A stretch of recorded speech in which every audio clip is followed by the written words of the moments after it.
Welcome back to another Alliance War. For Loki, we are currently rank 5 going into the 6th war of Season 7, the halfway mark of the season, and we have our toughest opponents thus far in Ny718, an alliance known for their top 3 finishes. However, for Loki, we're riding some pretty good momentum at the moment, undefeated for the season, and if we can take a victory off of these guys, then we'll all but secure our own top 3 placing.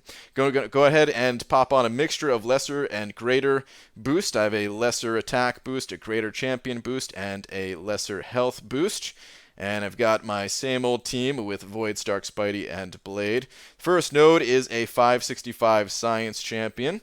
And I want to take this pretty seriously, so I'm going to go ahead and pop an invulnerability boost as well, because this, of course, is the unblockable L1 and aggression node.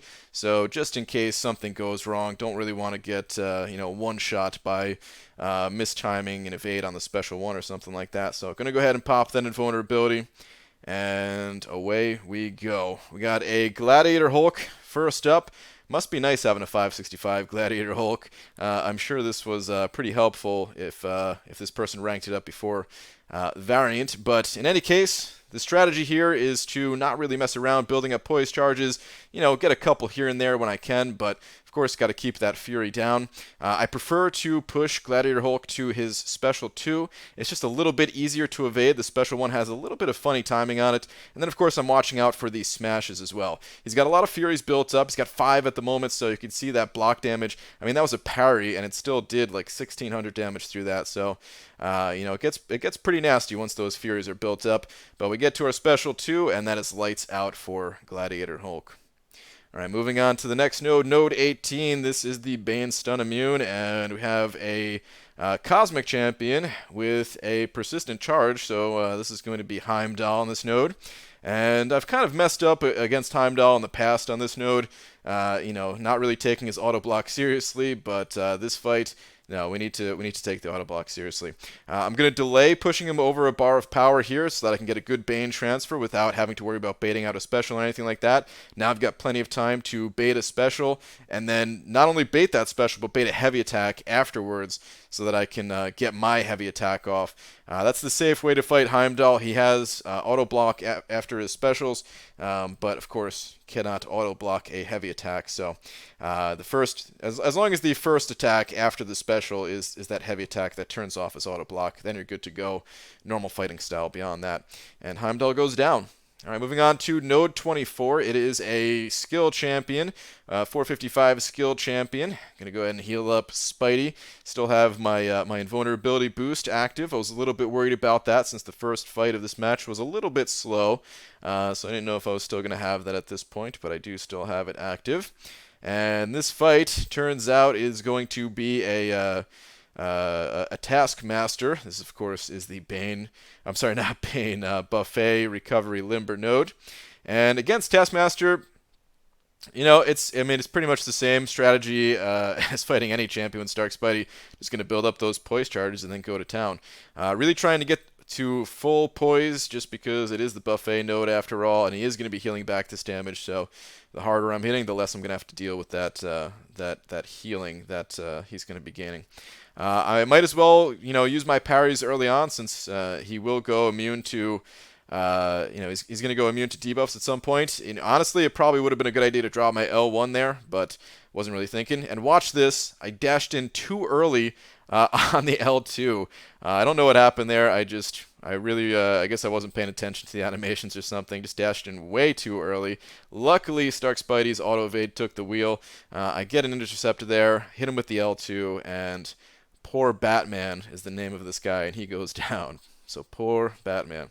All right, moving on to the mid-mini boss. It is an Iceman, a 565 Iceman. It's poor Batman again. All right, let's see if he gets his revenge or if he goes down again. Going to be taking this one with Void. Just going to top him off real quick. Because, of course, I'm going to be taking quite a bit of damage from this cold snapping in the beginning of the fight. I do have maxed out willpower, so that is going to do quite a bit here to, recover a lot from that, from that cold snap. I don't have any points in the Serum Science Mastery, but I was actually thinking like, It's been a while since I've fought Iceman on this mini boss node. I can't remember how powerful it is. Turns out it's ticking for 704 damage every half second. That is pretty powerful. I was actually thinking about putting a few points in Serum Science just to reduce that damage. But I decided, nah, this is fine. I don't need to change my masteries for this one. So here we go. Iceman just trying to stack some debuffs, and you're going to see me slow play it at times. There's no real rush to this fight. If I can let the debuffs do some work without having to constantly keep baiting out special ones and risk mistiming the evade and taking a lot of damage, then why not do that? So yeah, you can see I'm just kind of playing with them a little bit. I don't want to get backed too far up against the wall, so I am being careful with not doing it too long. But yeah, I am just kind of playing around with them a little bit here, letting the degen do its work. I popped the special one just a hair too early. You can see Fear of the Void triggered right after the L1 hit, so that was a little bit frustrating. But right here, first debuff is Petrify, second debuff is going to be Petrify as well, and just watch the amount of damage that he takes. All I need to do is trigger Dexterity one time and he's dead. I fail a couple times, but here we go. Check this out. Boom, 35,000 damage with that heal reversal, so that was pretty sweet.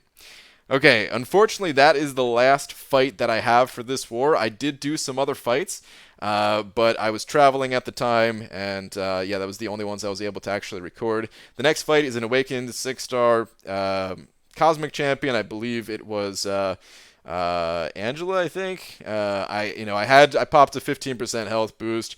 This was actually the last potion I used for the war, and this is the final mini boss. This was Archangel. I didn't think to take screenshots until after the first two enemies were killed. I think it was like Angela, Black Panther, Civil War, and then Archangel. So you guys didn't really miss too much. Those fights were a lot more tame compared to some of the earlier ones. Just pretty standard fights. But as far as who won this war, for Loki, we actually had one of our worst wars in a few seasons, I think. It was pretty bad. We did not win. The war started out kind of rough. We had some deaths early on, and that seemed to carry on throughout the rest of the war. I don't even know how the entire war went since the last, 10 or so hours. I couldn't even log into the game since I was traveling back home. But, yeah, I know we did not win. But, hey, what are you going to do, man? It's just an alliance war. It is our first loss of the season, but we're going to continue on and hopefully finish out the season strong. Good war to you guys over in Ny718, and thank you all for watching. I will see you in the next one. Take care.